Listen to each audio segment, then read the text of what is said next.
Welcome to the Brainiate Show, where we talk about all things Salesforce, sharing the coolest features, solutions, and best practices to turn you into a Salesforce rockstar. Here's your host, former attorney turned Salesforce consultant, trainer, and MVP, David Giller. In this episode, I sit down for a chat with Jason Atwood.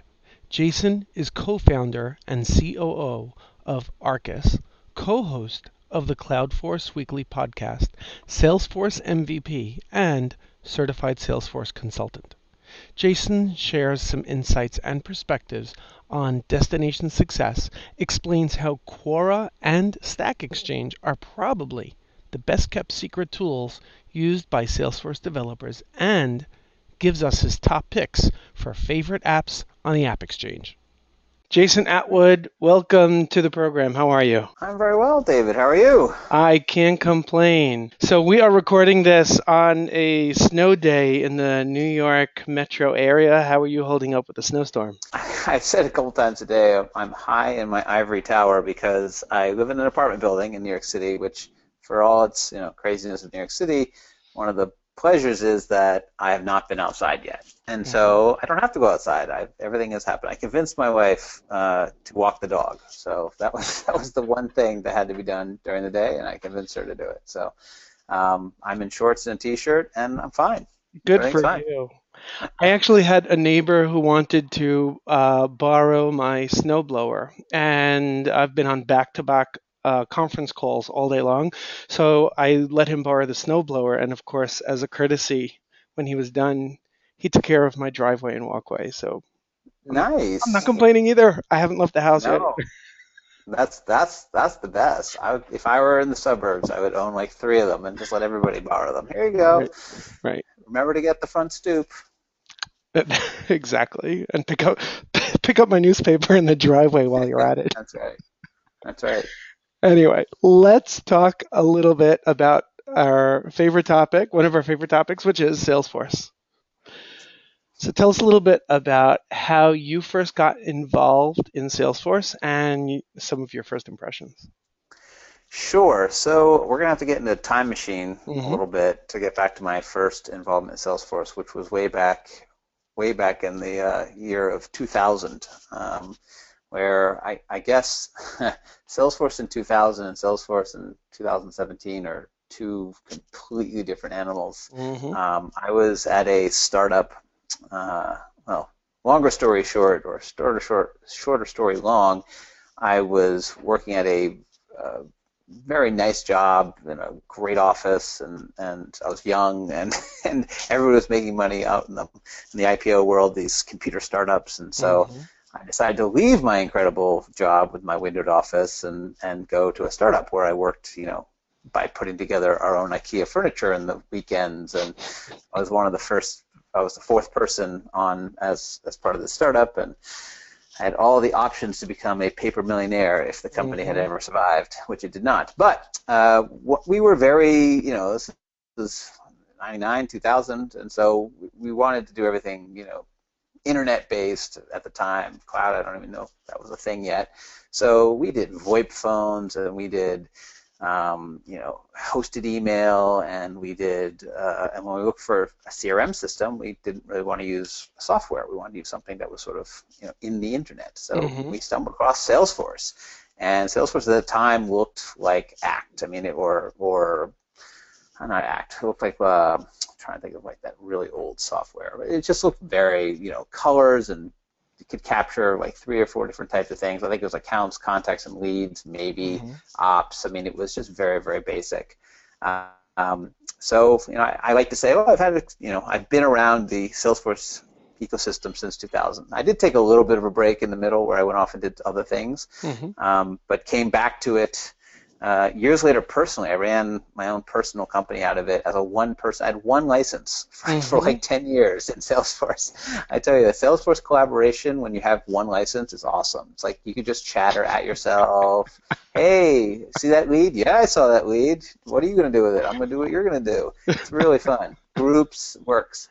So I maybe was one of the few people who ever had the one license and had it for years and years and years because I ran this small company out of it.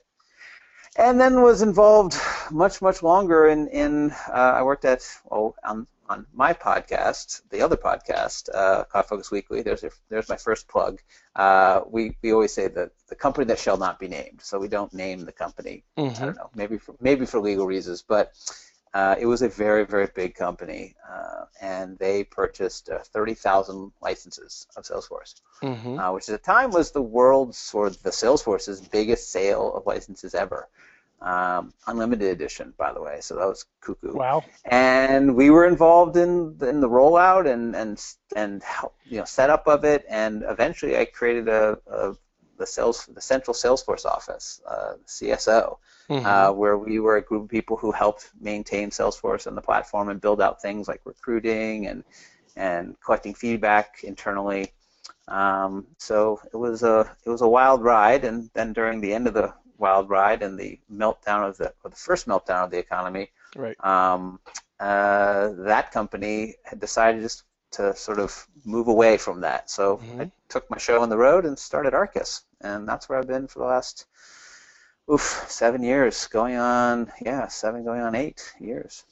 That is awesome. That's pretty impressive. Thanks. I didn't even realize until just now how similar your experience was to mine at GE, because I was at GE Capital on the team that was involved in rolling out Salesforce across GE Capital Americas, and 2008 was both the time when we started rolling out Salesforce, and at the same time, tremendous change within the financial services business. So tens of thousands of people getting laid off at the same time. And after a couple of years, I was like, okay, I need to have my plan B. And that's how I started Brainiate. Exact same approach. Plan B was get out. But there's no better time to start a new business than in a huge economic downturn. That's the best time. So why not? Why not start it now? But it's been great. It's actually been it was nice starting it then, because when you survive through that and you can kind of get off your feet, then everything else seems kind of easy. Absolutely. Tell us a little bit about how you first got involved in the Salesforce community. In some ways, so if you say the Salesforce community with a capital C or a lowercase c, I assume you're meaning... So I mean as a lowercase c, in terms of the holistic networking with people and helping others within the community, or learning from others within the community. Right. So I mean, before there was the community, before there was these things, the biggest part of the community was really the annual events or the local events, which they've renamed 1,000 times over, and then the annual event, which was Dreamforce.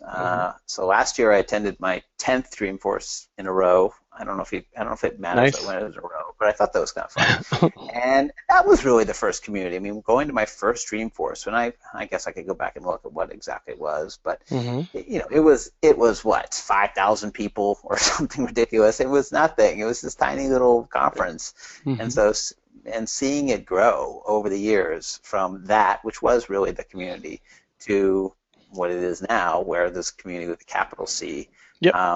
It's been really interesting. I'd say I went to some user groups.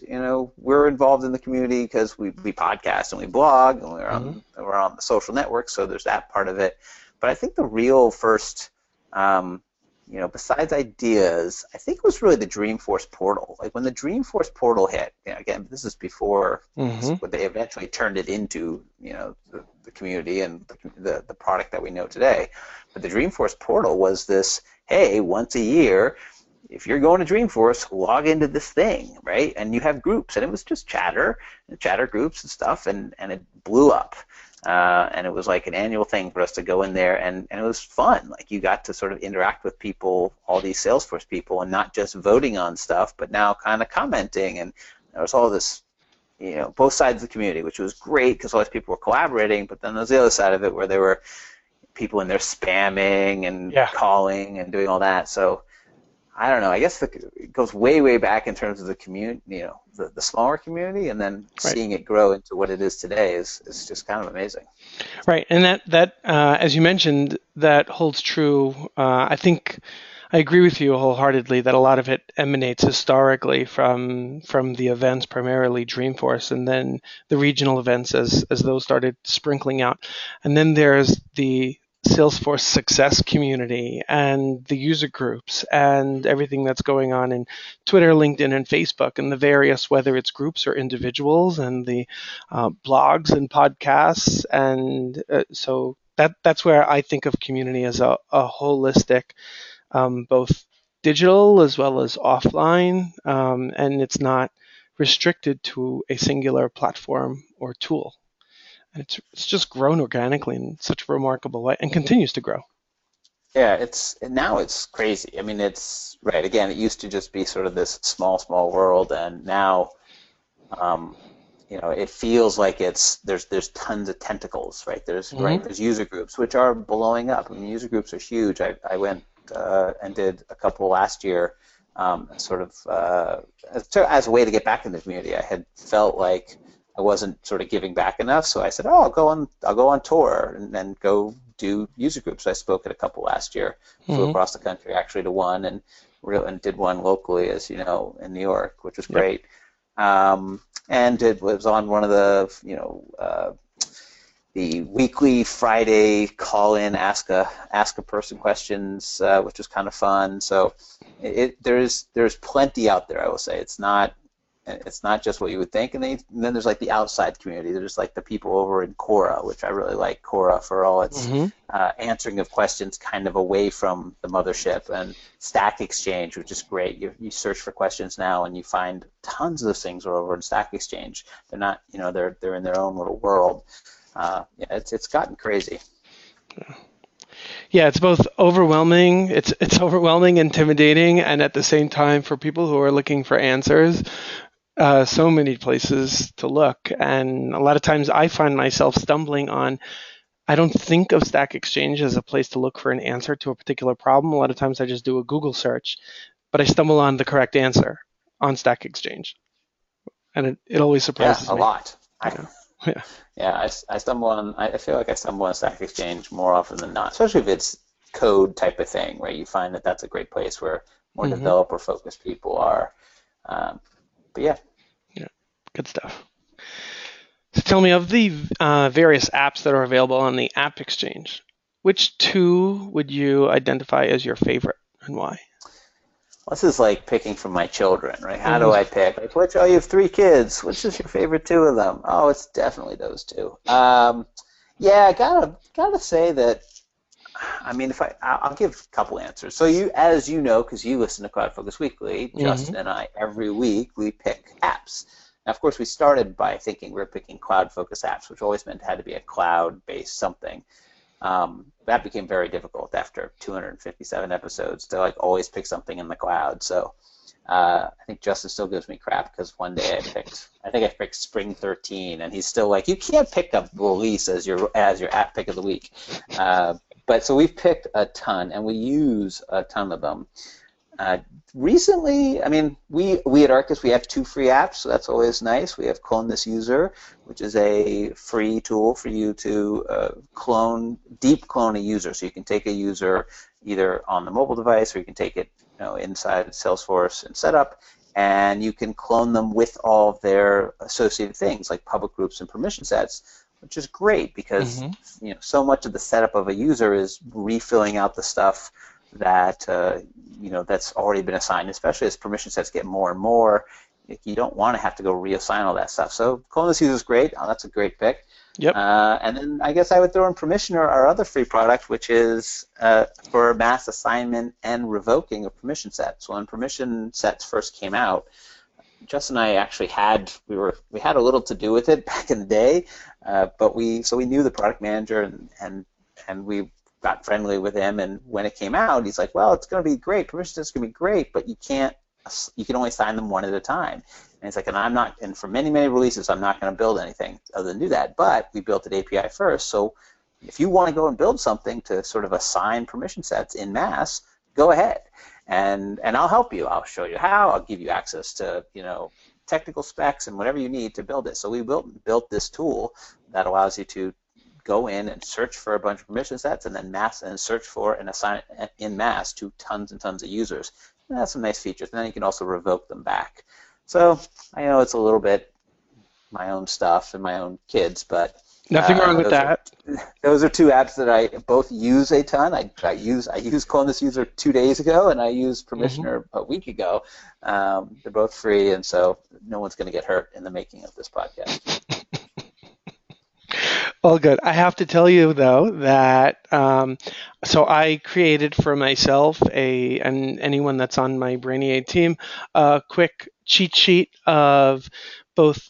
It includes essentially a checklist of things to look for and different apps to explore when working on various projects. And I have to tell you that both Clone This User and Permissioner, both because they are so helpful and because they're free, especially when I need to roll them out only temporarily for certain Salesforce orgs, they're both on my list of resources to use. So good stuff. Well, that's great. Well, you'll love our new 2018 pricing. We're doubling it, so it's double the free. You get all the free, but for double the price. So, there you go. Good stuff. We are safe harbor, whatever, forward-looking statements. We are making a push into the world of Lightning this year, and those two products will come along with the ride for us. So nice. You might be seeing some updated or lightningized or componentized or something versions of those sometime in the near future. Good. Safe harbor, whatever. I am looking forward to it. I understand that you recently participated in Destination Success. Can you tell us a little bit about what is Destination Success and a little bit about your experience? Sure, no problem. Yes, it was last week. It was, I think, the second Destination Success. I felt like it's been going on for years, but apparently no, it was the second one. So 1,000-odd people all gathered in Vegas for a week and really were trained, and that's it. Like it's a intense training over a 5-day period at a location in Vegas this year, and they offer lots of tracks. So it's run by Salesforce University. It is sort of it's part of their branding. It's a little bit of a spin-off from kind of like Trailhead DX is a spin-off from Dreamforce. It's kind of a little spin-off from Dreamforce because there used to be certifications you could do, and there probably still are. I don't do them at Dreamforce, but you could go to Dreamforce and like the first day you could go take your certs. And I think that became such a big deal, and Dreamforce has gotten so huge that they thought, well, hey, why don't we make this special time where everybody can come and get trained on a track and take a bunch of certs. So basically you sign up, they sell out. That's the first thing I thought was interesting, is it sells out. Like within 2 months you couldn't, 2 months of the event, there were no more spots. So there's a limited number of spots, and you show up, you pick your track. You could pick anything from sort of a marketing track to a consultant track to an administrator track to a developer track. And then you're in class. That's it. You go into a hotel, and I don't think I left the hotel for 3 days for the first time I actually stepped outside, because you're in there training, and it's pretty intense. It's all day long. There's breakouts at night, and there's study halls, and so it has a little bit of a college feel because you're all dressed alike in your hoodies, your Trailblazer hoodies, and you're all there for the same purpose. Maybe not as young as we were when we were in college, a little bit smarter. And then you take your exams. So they give you I think the thing I didn't know before signing up that I now know is that they give you the ability to take more than, you can take exams like 3 or 4 times. It depends what track you're on. Some tracks had 5 exams come with it. So I went with a colleague, and he took an exam every day. He took one Monday, one Tuesday, one Thursday, one Friday. Like he took one. He took an exam. Certification every day, and part of it so you can, if you take something 3 times, you're probably going to pass it. You can also take something you can take something extra, because there are now I think 22 certifications, and it was very well run. It was a great program. It's definitely they did a point where they had everybody stand up, they did a keynote, of course. It couldn't be anything Salesforce if you don't do a keynote. It's like they just don't know what to do with themselves. Right. So they did a keynote, and they had everybody stand up, and they did this thing like, hey, everybody stand up if you have one cert. And I would say half. So there's about 1,000 people there, but maybe 700 in the room at the time because everybody else was doing something else. And about half the people were still standing, one cert. Then they went 3, and then I think maybe 150 people were standing. Then they went 5, and then it was down to 50 people standing. Then they went 7, and there were about 20 of us standing. And then they went 20, or no, so then they went to 10, and then only 3 people were standing up, and I had to sit down. But so it definitely it felt like it was for more people really trying to fast track to get to know the platform, to get to pass these exams, these certs, from the beginning of their career. Like normally when I go to Dreamforce, I bump into people I know constantly. I just can't, and that's 150,000 people, but I'm just constantly bumping into friends and old people who work at Salesforce or no longer or whatever. Other than the 2 employees who came with me, I didn't barely know anybody. It was just new people. These were people from companies, basically, that sent them to this thing because it's not cheap. Like, I think if you compare it to going to take a traditional Salesforce class, which I think ranges in the $4,000 to $5,000, then this is cheap because its registration is like $2,700 or something like that, and then it includes all these exams. So that kind of knocks $300 to $600 off of it. So you factor in, obviously, hotels in Vegas and all the other fun things that can happen in Vegas that stay in Vegas. But it was really good. It was a good program. I guess I shouldn't be surprised that Salesforce ran it so well. It definitely had a smaller feel because it's only 1,000 people, but it really they did a good job. And next year is actually in DC, so it's I think March 18th, 19th, and 20th. So there I am plugging Destination Success 18, DST 18. Hashtag it now, kids. It's in DC next year in March. So plan ahead. Awesome. So last year I noticed a bunch of notifications, any publicity that happened around Destination Success. I was curious and sort of like watching it from a distance. This year, I noticed a whole lot more about it, and I know a couple of people who went and noticed their postings online, Facebook, Twitter, LinkedIn, about racking up all of these certifications, and that definitely got my attention. I'm like, whoa, what is this about exactly? And this looks pretty intense and pretty cool. I can't imagine what it must be like, because at least for those of us who have not been in that crash course study mode for quite a while, and for me it's been a very long time, it's probably a big change from the typical day-to-day. But it looks like it's really worthwhile, a worthwhile investment of time to at least immerse yourself in the material along that certification track. So. If I were going to give, I just came off of it, so I'd say advice. I would say clear your calendar. Don't think for a moment that you're going to have anything else to do. I kind of thought, well, maybe I'll be able to talk to some clients, I'll be able to do a little work in the morning. No, that's not happening. Like, you need to really just be there with blinders on because it is both a lot of information and there's a lot going on. So it starts at 8:30 in the morning, goes to 6, 7 at night. Then they have study halls. Then they do exams, and there's exams 3 or 4 times. It's very, very intense. It doesn't matter where they have it. Right. We went out to take this big picture, right? They brought us out for this big picture, which I'm sure is on some social media at this point. And they walked out, and they had us all stand out there. They tried to get the most people in Trailblazer hoodies as they could in the world. And so they had us out there, in the Mandalay Bay, sort of like beach area, whatever. And everybody around me said the same thing. And this was on Thursday morning, so this started Monday morning. Everybody said the same thing. Wow, this is the first time I've left the hotel in 4 days. It's like, wow. It's true. Like, nobody left. Because you were just, it was very intense. You're there, you go to your room, you crash, you wake up, you study, you go back to class. So that's what I'd say. Clear your calendar. Don't try to do anything else.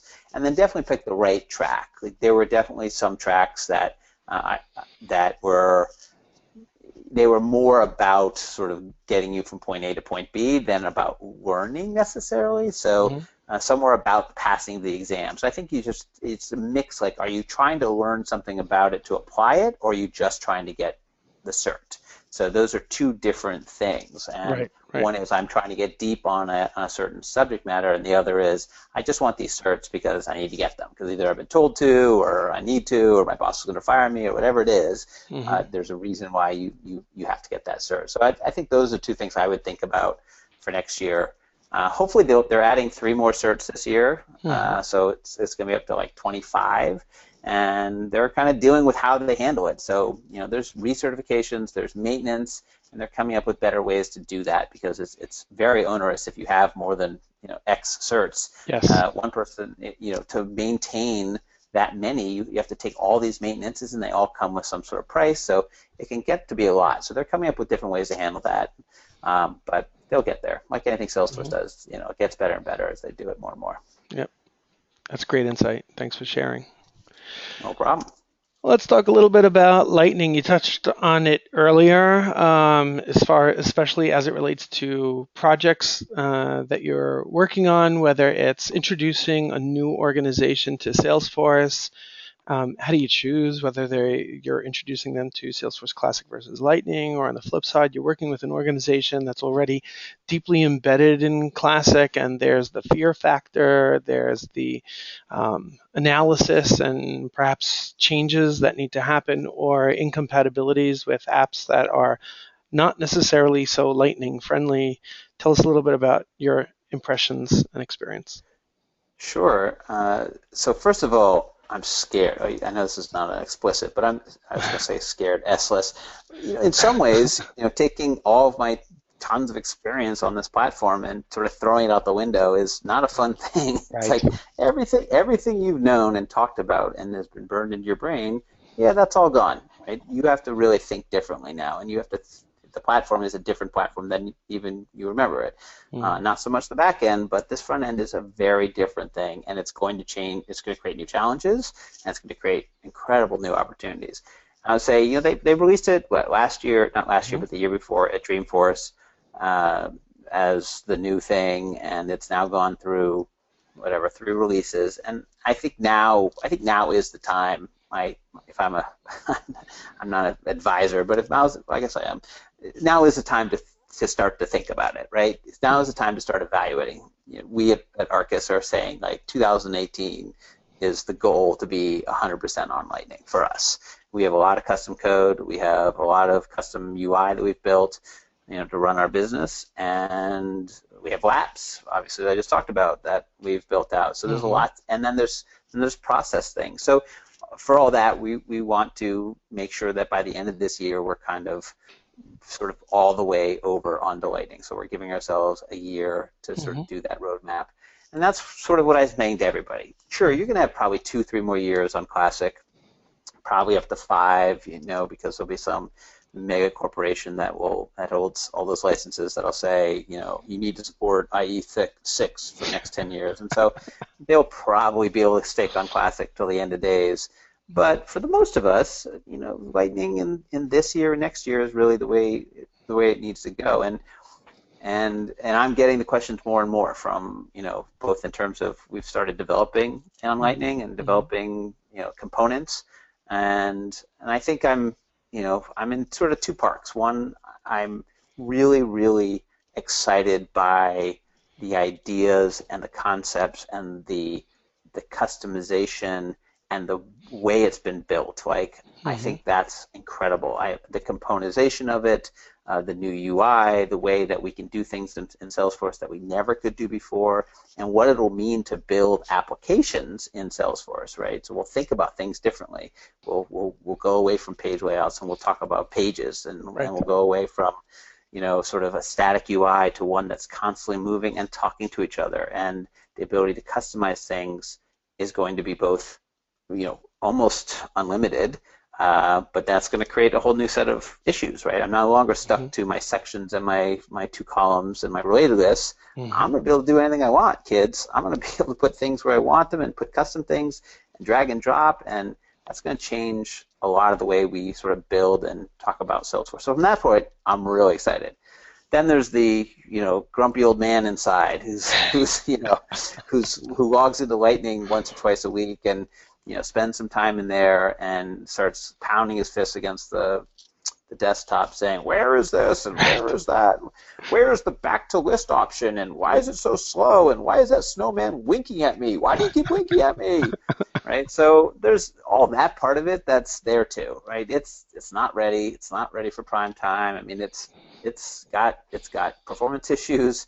It's got usability issues. I think it's even got some UI issues in terms of white space. And if you go look at Idea Exchange right now, look at the top 10 trending ideas on the Idea Exchange, like 5 of them are Lightning. And they're not like, Lightning is awesome, bring more Lightning. They're like, where is this in Lightning? How could you have forgotten this feature? So, but like anything in Salesforce, they release early and often and spend years catching up. And Chatter, when it first came out, was kind of light, and then it grew and grew and grew and turned into this big thing. And Lightning is the same way. It came out, it was, and they pushed it, and they're going to keep pushing it from the marketing side and the tech side, the product side will catch up. So I think that's where that's where I am. Is I'm both very excited about it as a longer term vision.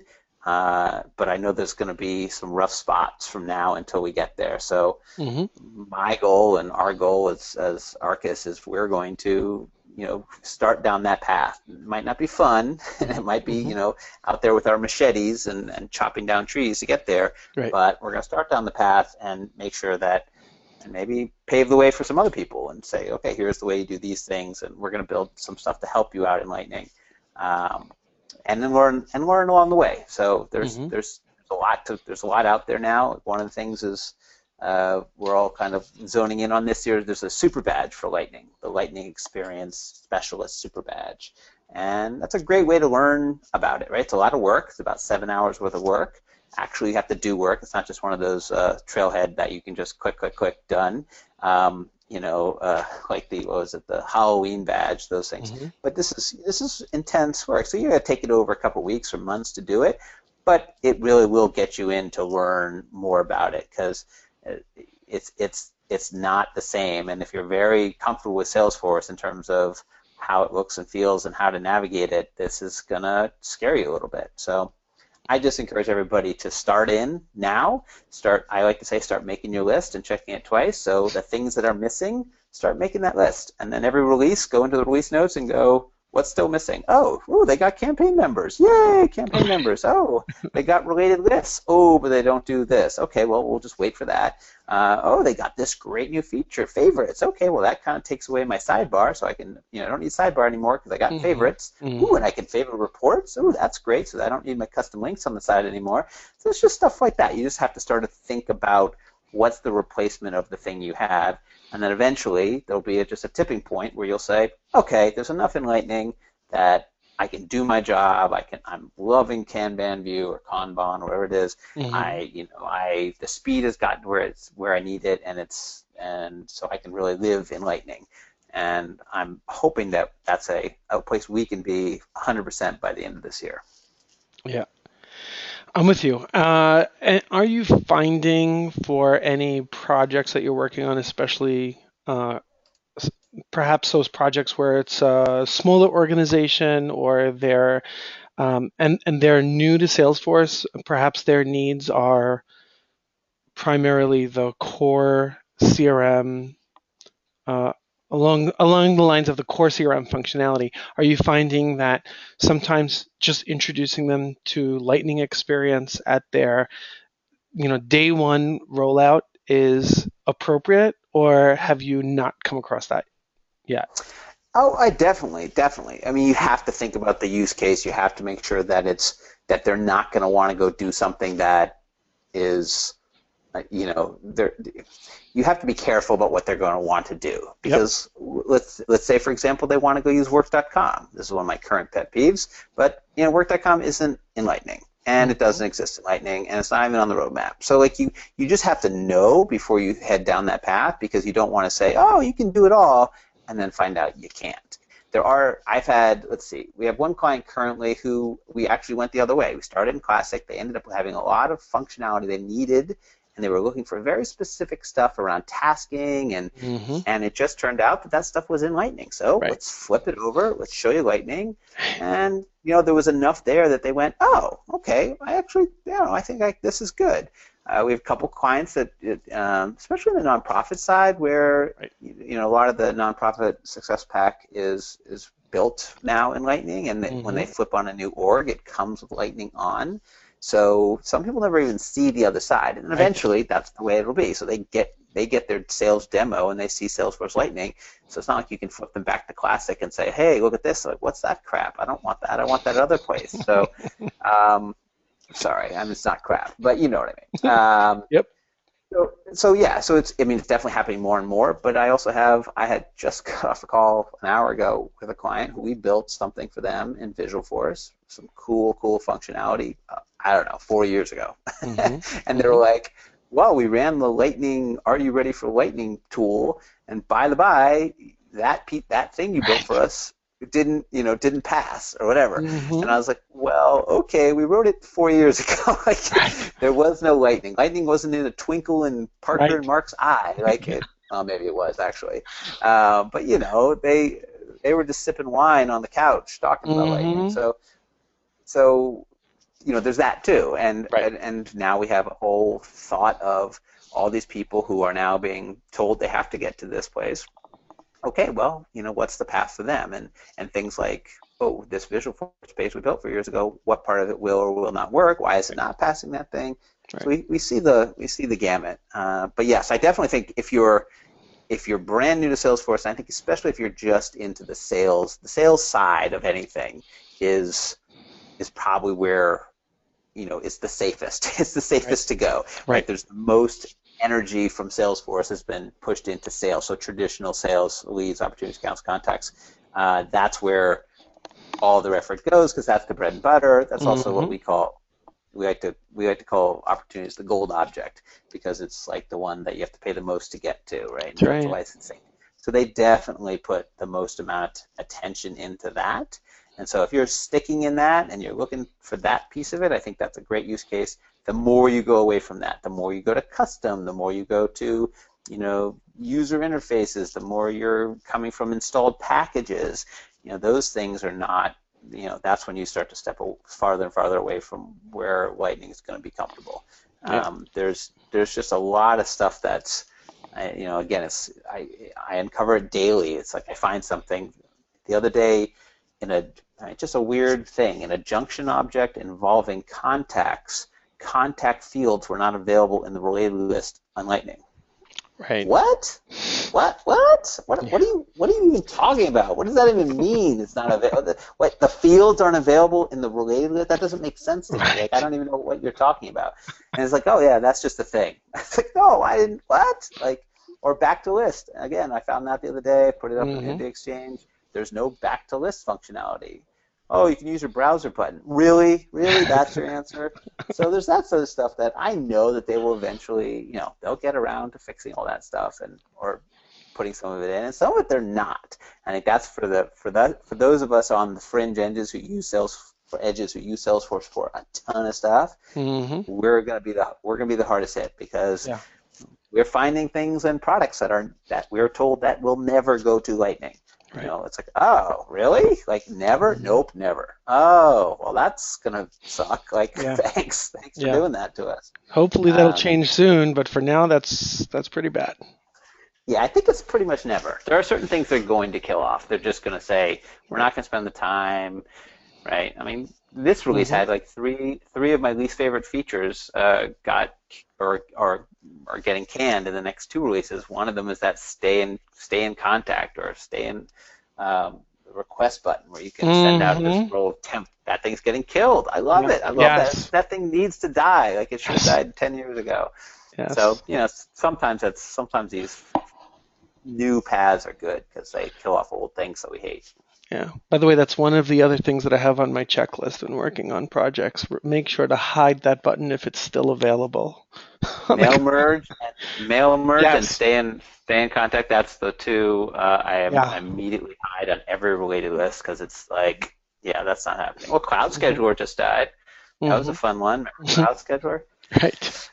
Someone should do a fun. I'm not going to do it. So if anybody wants to take it, just run with it. But someone should do a Salesforce graveyard website where they put up all the features that have died, like the presentation builder. Remember that? Right. You stay in Yes. contact, right? That'd be great. You go in and you get to see these like tombstones. Here Hmm. lies presentation builder.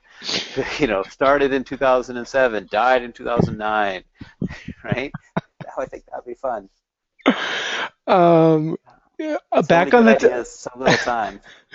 we could turn them into a series of memes, like Back from the Dead. That's true. Someone Um, please take this and go with it. Just go with it. so you reminded me when talking about some orgs that have to jump for various reasons back and forth, but whether it's from classic to lightning or the other way around. I recently worked on a project where at first it was a very, very small, very focused use case for Salesforce, where they were only going to be using Salesforce for lead generation, lead tracking of who are the leads, where did they come from, the calls, meetings, notes with the leads, follow-up emails with the leads, and really that was it. When I talked about lead conversions, like we haven't even gotten there yet. We haven't figured that out yet. I'm like, okay, you guys are using Lightning, very few users. This is a slam dunk. This is really no big deal of a rollout. Basically, I rolled them out in 3 days. They went live. Um, all they know is Lightning. I explained to them, here's this thing called Classic, because just in case you do a YouTube or a Google search and you come across some videos, just so you shouldn't be shocked that I'm not hiding anything from you. This is what Classic looks like, but I'm giving you Lightning. Anyway, all was great. They were loving Lightning. And then their use case grew, and it grew to the point where they felt that there was one particular app on the App Exchange that I will not name, that one particular app on the App Exchange that was absolutely critical for their business for managing the rest of their business process after a lead gets converted and the sales operations side of the house. And that app is not Lightning ready whatsoever. So suddenly they had to revert back from Lightning Oof. into Okay. Classic. And I was like, okay, I'm really sorry. Like, I had nothing to do with this whatsoever, but I feel sorry for you guys. I sort of have to train you all over again. And the reports and dashboards look way worse than they did before. And hey, it is what it is. But in the meantime, they are eagerly looking forward to that particular app getting upgraded to be Lightning compatible so that they can Yeah, switch back. I feel for, the App Exchange is something that we've dabbled in. Obviously, we put free products out there. We've always thought, and it's kind of go to the App Exchange like, why don't we build a pay app? And then I'm always reminded, well, because you have to support it, That's right. and it's sometimes not a fun place. Salesforce gives you a small window to, if when they're in their release cycle, they give their App Exchange partners a small window to move from point A to point B, and that could be brutal. And if you're Mhm. the more complex of an app you have, the more lines of code, the more Apex you have in there, That's right. and the more your built-in data model, man, you got to change that. You got changes that come up. You got to get to Lightning. It's like that's a large development effort. So I feel very sorry for those non-free apps that can't just be like, listen, your support is what you get. Tweet us, and Mhm. we'll maybe tweet you back. That's about all you're gonna get. Yeah, But yeah, totally understand. it's a challenge. Okay, so let me ask you, if you could give one piece of advice to someone who's relatively new to the world of Salesforce, what would you tell them? Oh, run away. No, I would say so when I talk about I'm gonna do a politician thing. I'm gonna take your question and spin it. This is what I want to talk about. That's all right. Yeah, that's all right. It's what I do. So when I talk to people about their Salesforce, I try to talk about the Salesforce journey, right? And whether it's someone who's just an admin who's just started or worked in a different department and they were given Salesforce, like, oh, you take over Salesforce, or there's someone who's been a developer for 10 years. Everybody's kind of on a journey. So I think my first advice is sort of figure out where you are on the journey. Like ask around, go to user groups, figure out, are you at the beginning, are you at the beginning, at the end, and where, because that'll help you sort of orient, right? If you're thinking about this as a trip, as a path, where are you? Are you at the beginning? Okay, great. Then I say it's about picking your path. Like, what do you want to do? Years ago, back in the Dizay, hey, if you were an admin, that meant everything. You're an admin. You literally were. You could do everything from Visualforce to write JavaScript for S buttons or whatever. Like you could do it all, and there was no differentiator. Now, and then I think you had a developer. Then you had like coders, and you have admins. It is crazy. And coming out of Destination Success, that's now, it's even more true that everything is there's lots of different pockets. So you can be in these different areas around the Salesforce universe. The Salesforce universe is huge, and so you don't have to be just a special, an admin that does it all. You could be in these little niches, right? You can be in the marketing cloud, right? You can be someone who's knows Salesforce, but is much more in the marketing tint of things and knows those products, or Social Studio, or you're maybe more into the Salesforce CPQ, or you're going to get deep into being a data architect or data science. You're going to go down Salesforce Einstein route. I mean, or Heroku. I mean, like, again, there are so many. Or you want to become a real, developer. Oh, what kind of developer? You want to be like sort of back-end developer? Do you want to be a full-stack developer? Do you want to be a Lightning developer? Those are different. Those are different types of paths. Right. So my first advice is kind of think of the, sort of talk to someone smart. Don't call me, but call someone else and say, tell me about all the different ways I can go and which ones excite you. Because just to say, oh, I want to be in Salesforce, or I want to be involved with Salesforce is, it's too wide of a market. It's too much.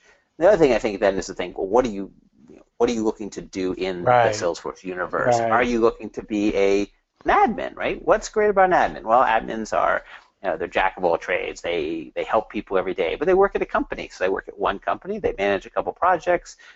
They get to they're very familiar with their own org and what they're doing. They get the support of their company, and they do what they do. And sometimes they get to dabble here and there.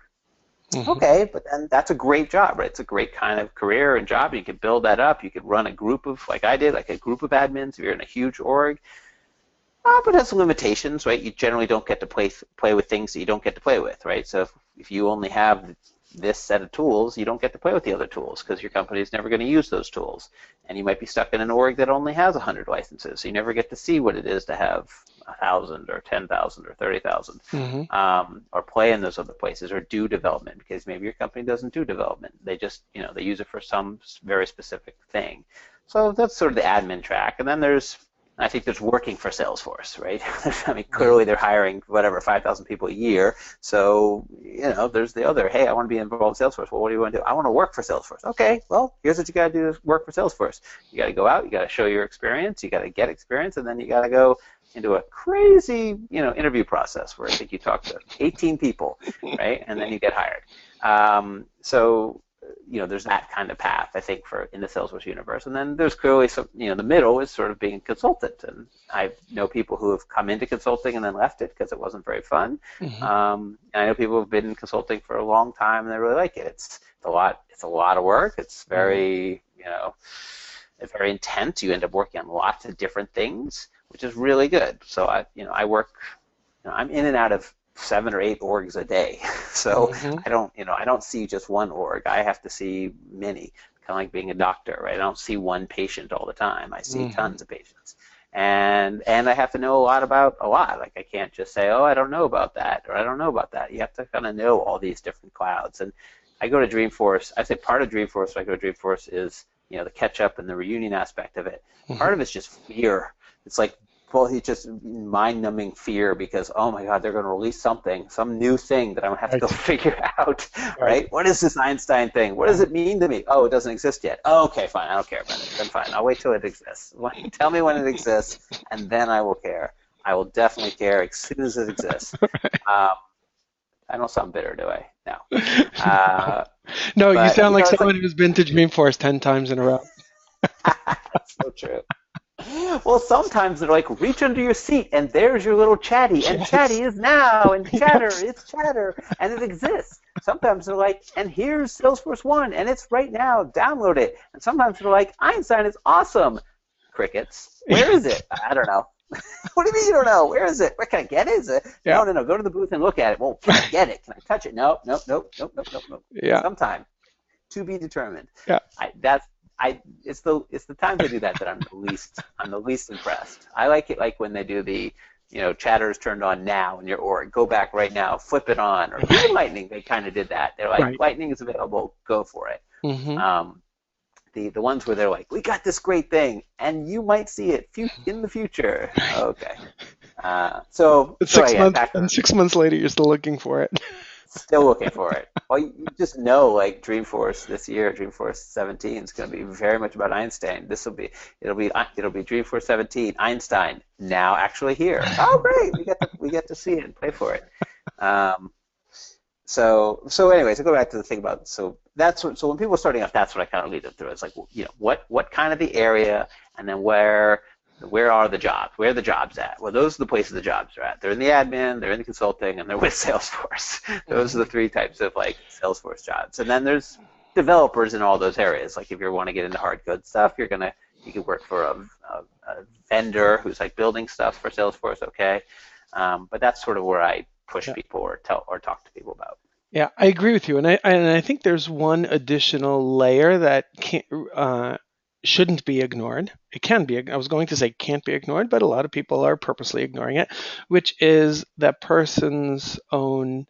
It could be industry. Let's generalize it and say industry expertise. So if someone has experience, whether it's in financial services or education or nonprofit or healthcare, or I could just go on and on, of industry expertise or maybe educational background, where that is something of interest to them for leveraging to further expand and focus on a particular niche area, niche industry, niche company on the Salesforce platform. So add that into the matrix of whether it's a developer, admin, etc. Then I think things start to get incredibly exciting. Yeah, that's true. I'll have to add that into my speech, right? To think about where you are and what industry. I didn't realize we were creating your speech. Okay, good. Yeah, no, we definitely are.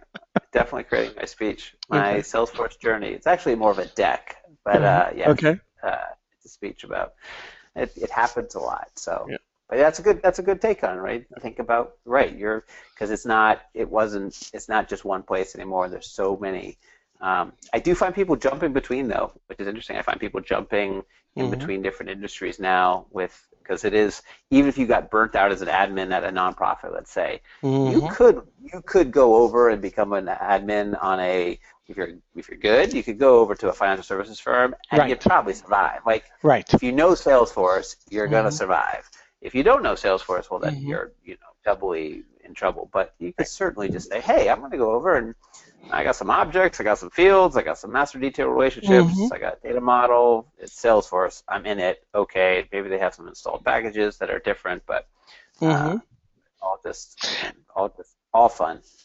In reality, that is pretty much what happened to me, because when I left GE to focus on Brainiate, my initial strategy and plan was to tap into my background as an attorney and focus on, even though I had just come from GE in the financial services industry, to tap into my legal background and to focus on rolling out Salesforce specifically for the legal industry, which is pretty much an untapped market. And I thought, wow, this is going to be a lot of fun. Well, lo and behold, I really shouldn't have been as surprised as I was. But guess what? Lawyers aren't really the fans of technology, let alone they are probably the least people, the last people on earth to embrace cloud technology, at least for managing their law practices. So as I started talking to different law firms or lawyers, and as soon as the concept of cloud computing came up, they were cringing and they wanted to know, how many floppy disks does it come on, and can I install it on my home computer as well? So I found challenges, many challenges, tapping into the legal industry, and at the same time, many people reached out to me from many other different industries, manufacturing and media and life sciences and healthcare and nonprofits, looking to tap into my Salesforce expertise. I basically said, okay, the heck with legal, as much as I love it, and I thought I was going to go down that road. I'm jumping around, like you said, not only in different orgs, but completely different, unrelated industries all day long. Right. Yeah. It's funny because when we started Arkus, it was the reverse. We were told because we had a bunch of friends at Salesforce, and I was asking, hey, should I start my own Salesforce shop? And they're like, yeah, you've got a great experience. You've worked at this brokerage firm for 10 years. You've got financial services background. You guys start a great financial services consulting firm. It'll be great. Like, that's great. And I was like, and I had this immediate reaction of no, I'm going to work in everything. Like, why do I have to think about financial services? I don't have to just be in banking or in hedge funds or mutual funds or financial. I don't have to do that. It's Salesforce. I can go do anything. We can consult on any kind. We could be in retail. We could be in medical. We could be in anything we want. And of course, we hit the market and go out there those first couple months, which are brutal. You realize, wait, everything you know and all of your experience, all of your background is in this one area, and that's what you talk about, and it just happened to be a good market, and the market has grown and grown and grown. But yes, that was interesting because I was so, and after 3 years, we look back and we had this huge financial services part of our mix, and now it seems so obvious. Like, of course, that's where you should have gone. But I just remember when he said to me, I was like, no, that doesn't make any sense. I can just go anywhere and I go to retail. I'll go do Salesforce for restaurants. I don't know what I'll do. And he was like, okay, go ahead and try that. It's also hard because Salesforce itself in the partnership world wants everybody to be in their own little, niches. They want you to be, they want you to be in this. Like they want you to be in nonprofits. They want you to be in financial services. They want you to be in banking. They want you to be in health. Whatever it is, they kind of want to put you there. And I think it's not that they're like putting us down, but they want to say, this is the partner you go to for this. This is the partner you go for this. And we suffer because we do both for and nonprofit work. And it's tough because, actually I think it works one way, it doesn't work the other way. When a nonprofit doesn't look at your for-profit work and say, oh, that's so good of you to help out those for-profits. But a for-profit, oh, thank you for helping out that bank. They really needed your help. But a for-profit does. So if I say, oh, 50% of our business is, nonprofit work, working for nonprofits and doing that, all for-profits are like, yeah, that's great, that's awesome. They don't discount your knowledge of what they do, but on the other side, it doesn't seem to be true. Like they're like, oh, I don't know why you do that. You should do only for-profit, nonprofit stuff. We've survived. Yeah. And for me, I found that one of the most rewarding aspects of working with nonprofits, aside from simply helping those nonprofits achieve their own goals on the Salesforce platform, is introducing for those nonprofits, especially those operating on a shoestring budget, delivering for them the same best practices, the same efficiencies, the same levels of automation that we've done in the for-profit space for some incredibly large organizations, and it's the same model. It's just applying it into the nonprofit sector, which is pretty darn cool. Yeah, I mean the idea that all of those nonprofits, I don't know what the number is, 25,000, 30,000, I think it's something like that now, are all intermixed with all those hedge funds and and pharmaceuticals and bank data. That's all in the same cloud. The same database, same skinny tables up there in the Salesforce heaven. That's kind of neat. It's neat that they're all using the same. Yeah, and they might be skinned a little bit different and these packages installed, but they're kind of using all the same stuff. So they must have done something right. Yeah, good stuff. All right, Jason, thank you so much for joining on my podcast. I have no doubt that my listeners will find your insights and wisdom incredibly helpful. So thank you for joining. You are very, very welcome. And I'm looking forward to having you again on the podcast in the not too distant future. I would say if we did interviews on our podcast, we would invite you, but we don't. So you're not invited. That's okay. I'm not even taking it personally. Look at that. We've only did actually three people have been interviewed in the 257 episodes. So, it was a very rare thing. And all three, I think, worked for Salesforce at the time. So there you go. It's all good. Salesforce interview. Yeah, it's all good. But thank you. I appreciate it. Look at that. He's gonna make me get a job at Salesforce to get on his podcast. Unbelievable. That's the first step. You and 25,000 other people. Right. Okay. All right. Thanks, Jason. You're welcome. I hope you enjoyed this episode of The Brainy 8 Show. Don't forget to check out the show notes for links to any resources referenced in this podcast.